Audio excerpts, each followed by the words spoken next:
set the scene for this film, the crime of robbery of a liquor store is used.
An important part of every investigation is to find an eyewitness if possible.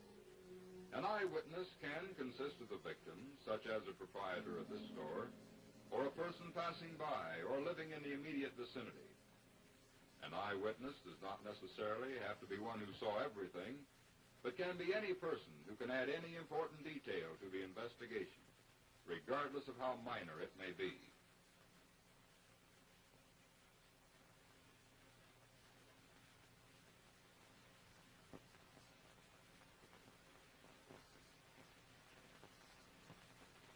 All calls, such as this one, go into the business office where officers attempt to evaluate them and dispatch the necessary police equipment to the scene. In a major crime such as this, the desk officer attempts to save time by getting pertinent information from the person calling in, so that the pickup information may be broadcast to all cars. This will serve to expedite the investigation and will allow the police units that are dispatched to the scene to be on the lookout for the criminals who may be speeding towards them. In addition to the message, the radio operator will dispatch the unit specified. Upon receiving this message, the assigned police unit will so report and will then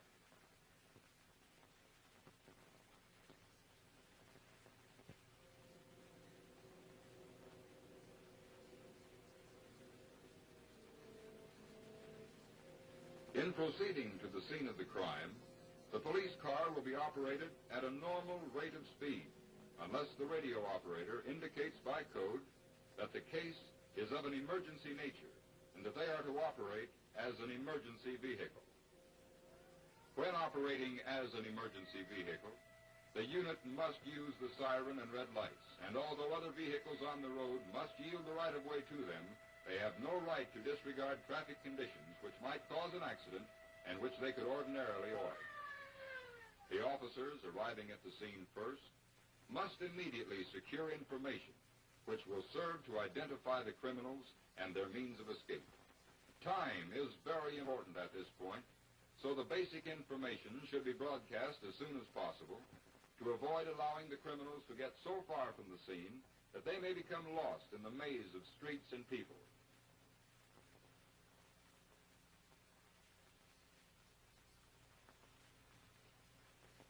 Should the detective unit arrive at the scene shortly after the patrol unit, the uniformed officers must convey what information they have collected to the detectives. If the uniformed officers are no longer needed at the scene of the crime, they should return to their car for assignment or pursuit of the criminals, as they will be far more useful in searching the vicinity of the crime.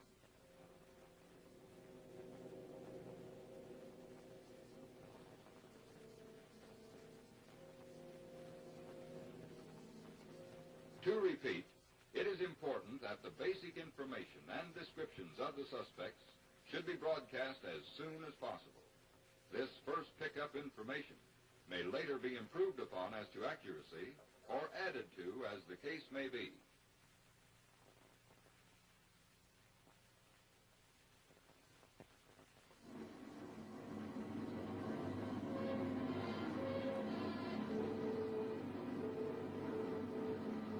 In the event, it is going to leave the city, a blockade may be activated.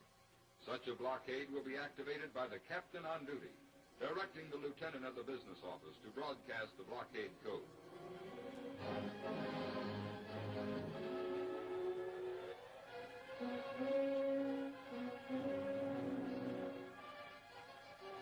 This blockade is activated by radio code, and each unit takes a definite, prearranged assignment, establishing a blockade around the entire city within a matter of minutes.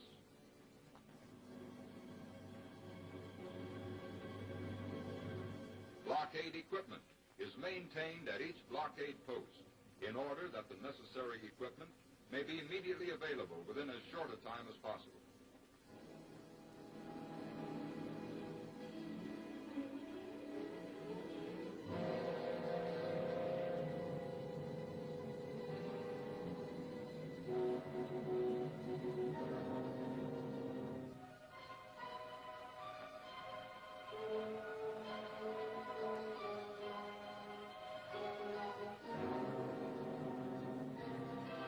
The equipment is also set up according to a prearranged plan, and the plan is flexible to allow for day or night blockade procedures, or setting the equipment on 4, 3, or 2-lane highways and according to the speed zone of that location.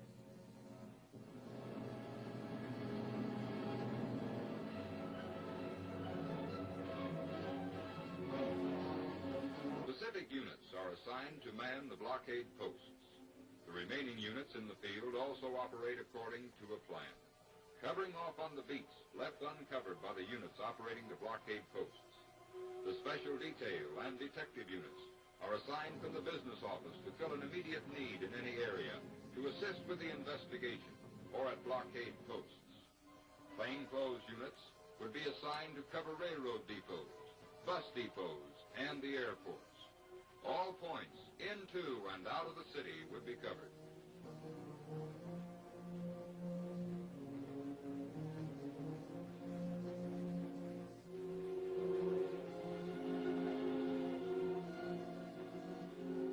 The San Diego County Sheriff may also operate a blockade in the county. Either the sheriff's blockade in the county or the San Diego police blockade of the city may be activated to assist each other. This city and county blockade covers all main roads into and out of this area.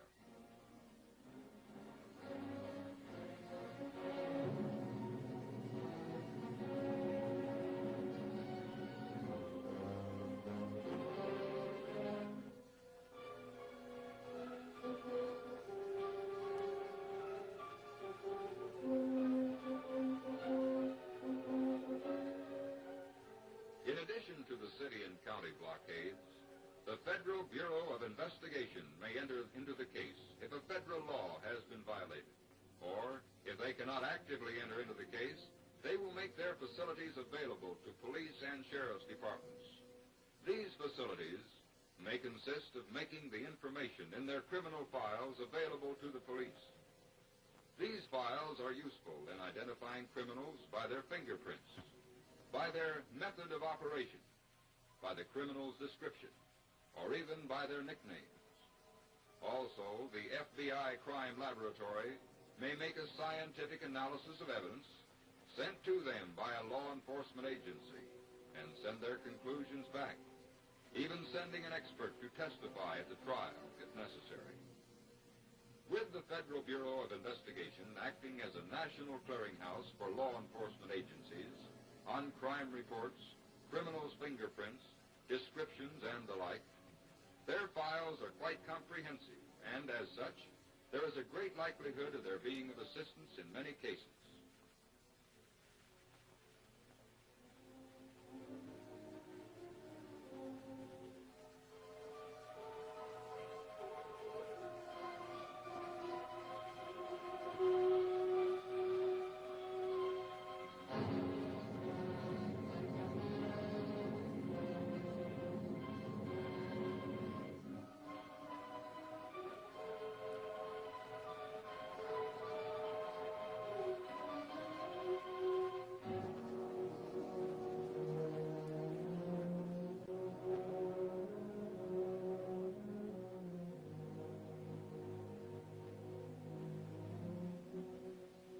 not uncommon for criminals to steal a car to aid them in committing their crimes, and later abandon it and steal another to throw off pursuers.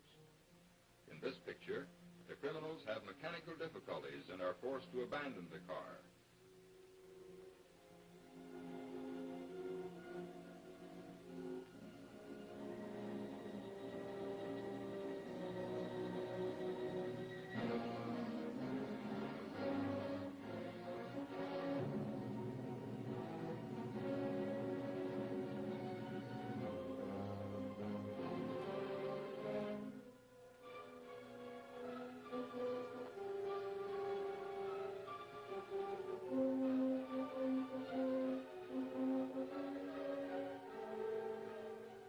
Also not uncommon for criminals to wear extra clothing, which may be removed later to alter their appearance, or make a complete change of clothing as soon as possible, temporarily grow a mustache or remove one, and the like. Anything that will alter their appearance and conceal their identity. Therefore, in securing descriptions, officers should stress peculiarities of dress and physical characteristics, which may distinguish the criminal from other persons on the street. Also, officers must be alert for the changed appearance of criminals when looking for them.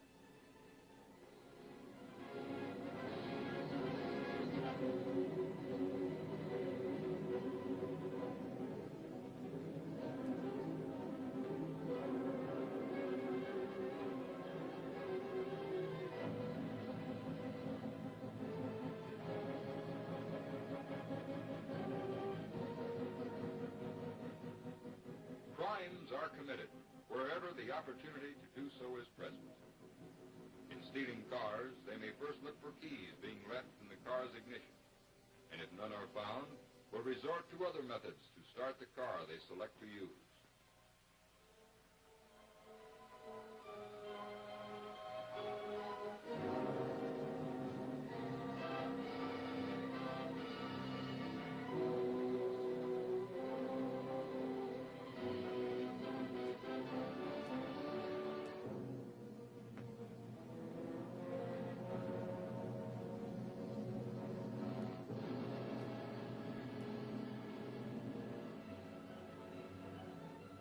Upon discovery of the car used in the escape, the officer should immediately report this information to headquarters for decision as to further action. If the pursuit is fresh, additional units will be dispatched in an endeavor to apprehend the criminals before they can escape from the vicinity. After notifying headquarters, the officer should immediately attempt to find an eyewitness who may be able to furnish valuable information as to criminals' actions and especially the direction and means of their escape.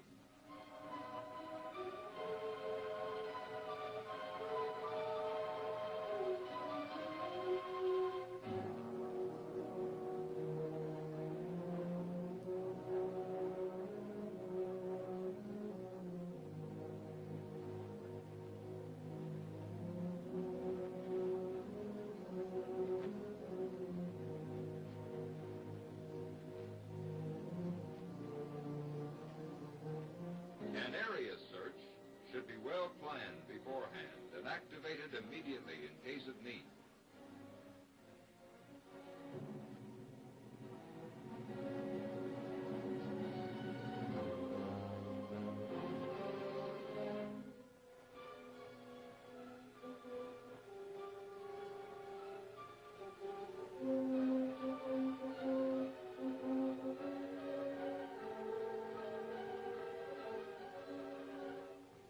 To operate the plan, the scene of the crime, or as in this picture, the point where the suspects were last seen, is the focal point. The area is blocked off, and a minimum of 4 officers are assigned to conduct the search on foot. Each officer stays within his assigned section until recalled. In covering his assignment, each officer should search in toward the focal point.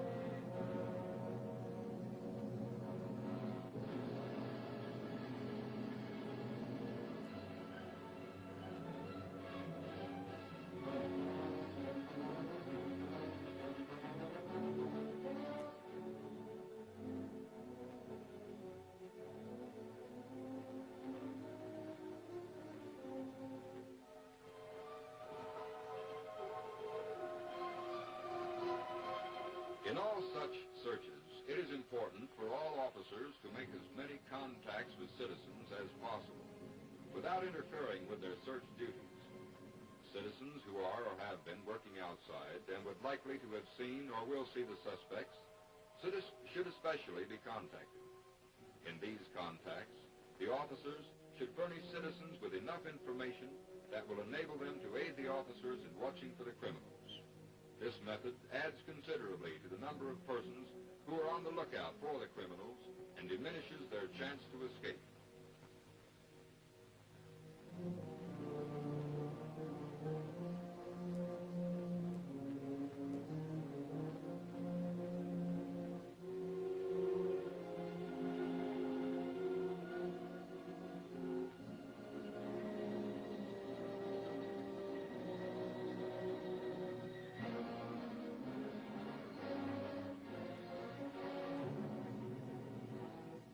Motorized units will assist in the search also, searching the area adjacent to the foot search area.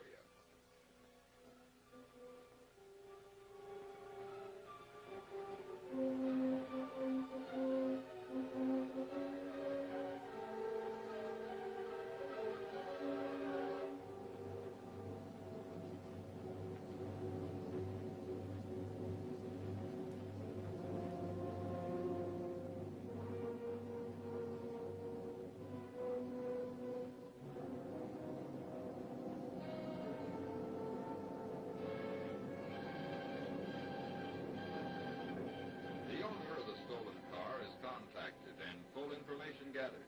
In view of the fact that the original escape car was found in the vicinity where this car was stolen, it is very likely that it was stolen by the wanted criminals.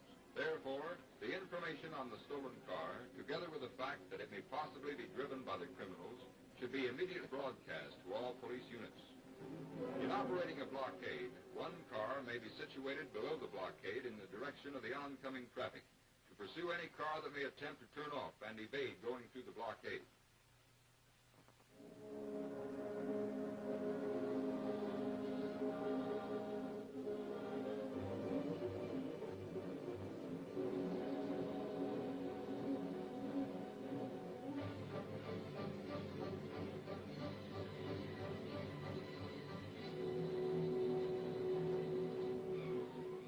In the event of hot pursuit, the pursuing officers will make radio contact with headquarters, such pursuit, and the route they are traveling, along with any change in direction of travel.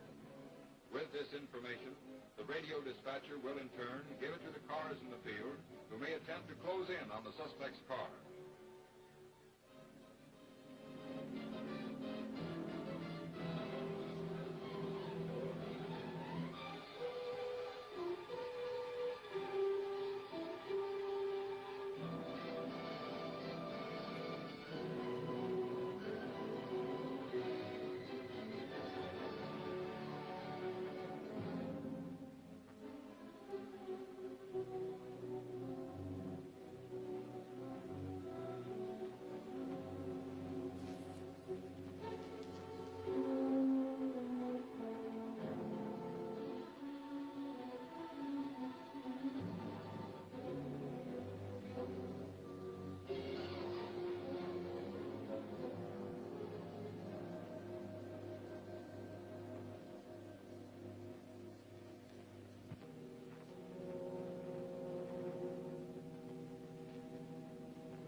In stopping the suspect's car, the officers must attempt to stop their car to the rear and slightly to the outside left of the other car.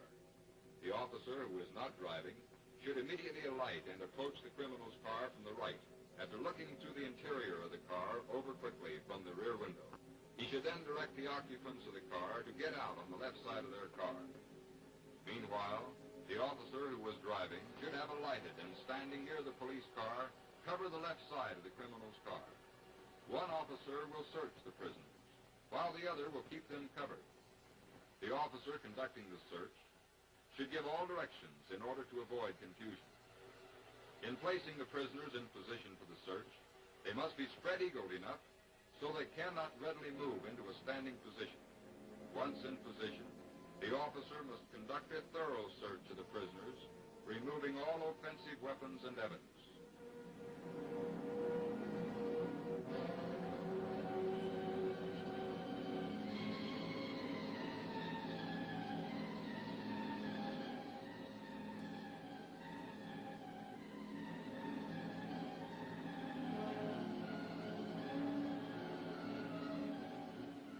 In the event a gun is removed from a prisoner, it should be unloaded as soon as possible, preferably by the officer doing the searching, in order that the officer doing the guarding does not have to divert his attention from the prisoners. The procedure of keeping a loaded gun in the officer's pocket or waistband should be a point to guard against. In handcuffing the prisoners, several methods may be used, one perhaps being as effective as the other. For example, if there are enough handcuffs, each prisoner may be handcuffed separately, as in the picture, or they may be handcuffed together in groups of 2, 4, or even 5 if necessary. Circumstances generally determine the best method that could be used. When the officer doing the searching must move to a different position to search another prisoner, he should always walk behind the officer doing the guarding, and never in front of him, in order to avoid crossing his line of fire. Another precaution in making such searches is that the officer doing the searching should not hold the gun in his hand too close to the prisoner's body. The procedure used by the officer in the picture of laying his gun hand on the prisoner must be avoided.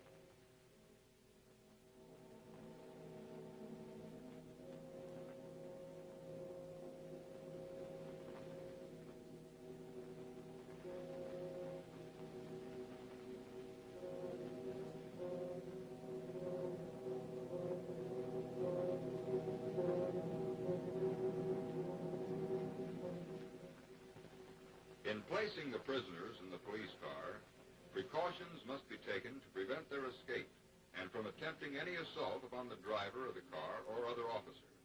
This requires their being placed in a proper position in the police car and constantly guarded by the officer who is not driving. Carelessness in placing or seating prisoners in the car or a lack of vigilance can very easily result in serious injury to the officers and the escape of the prisoners.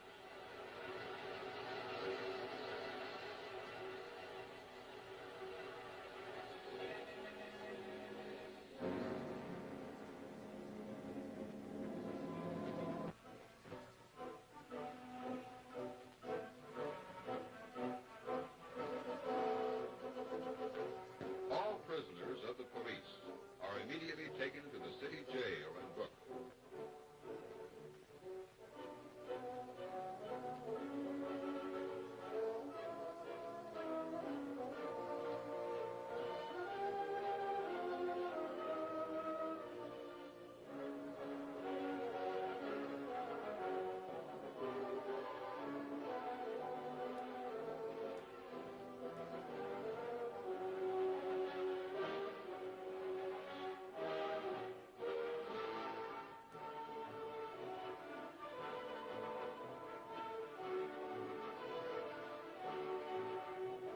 The booking procedure consists of a thorough search of each prisoner and removal of all property, except miscellaneous small items necessary to his general welfare in the jail. This property is removed for the purpose of preventing the prisoner from using it to injure himself or any other person, or to effect his escape. The property taken from the prisoner is itemized on his booking slip, a copy of which is given to him as his receipt. Personal property is kept locked. Weapons or evidence are held for the trial. After the search, the jailer makes a booking slip record of the prisoner's personal history, securing his name, age, address, crime for which arrested, place of arrest, and other necessary information. After the search and recording of personal information, all prisoners are fingerprinted. A copy of these fingerprints is filed in the Police Records Division, and other copies are forwarded to the Federal Bureau of Investigation, and and also to the California State Department of Criminal Identification and Investigation. These agencies, in turn, will report back to the police department of any past records of arrests or whether the prisoner may be wanted by some other law enforcement agency for some other crime. After fingerprinting, major criminals are photographed for purposes of future identification.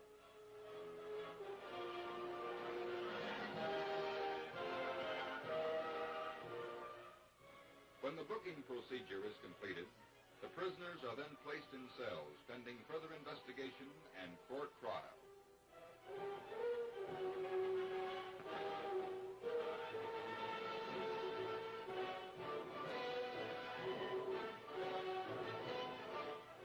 The show-up is conducted for the purpose of allowing officers, victims of crimes, or witnesses to view prisoners.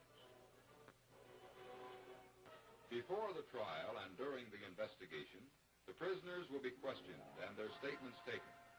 Present police methods of interrogation revolve around the knowledge of interviewing techniques and psychology to gather the information necessary, rather than the use of force. Force in securing confessions is not allowed in courts, and the modern police officer resorts more to the use of intelligence and strategy.